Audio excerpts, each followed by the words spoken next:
អូននឹងបានជួបជាមួយនឹងតារាចម្រៀងដ៏ល្បីៗប្រចាំប្រទេសជាតិអាចារ្យកម្ពុជាខ្សែកម្ពុជាតារាបាទកម្ពុជាតារានេះក្រាន់និង DJ ជើបាទសោះរីរីយកជាជំរាបរបស់ក្រោយចំណងជើងថាលុះពីហ្វេនបានតែអត់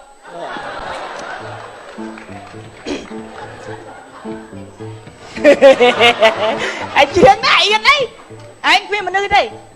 ឈ្មោះជាក្មេងស្ទាវឈាមរាវចិត្តដល់ក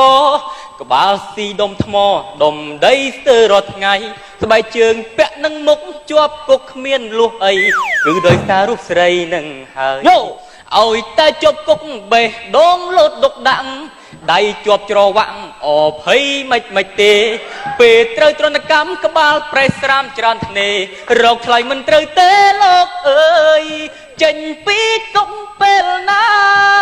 ខ្ញុំសន្យាលួចទៀតឈ្មោះត្រឹមជាស្ទាវបេះឈាមរាវនៅដល់កក្បាលទីដុំថ្មដុំដីស្ទើររាល់ថ្ងៃស្បែកជើងជាប់មុខជាប់គុកអាចគឺលុះអីអញចាំអីអញទេបើជើងពាក់នឹងមុខអើតែបើជើងពាក់នឹងមុខជាប់គុកទៅលុះអីព្រោះតែស្រីនឹងហើយពេលជុំចគុកបេះដូងលុតលុកដាក់តែជាប់ច្រវាក់អភ័យមិនទេទៀតអើអភ័យមិនទេ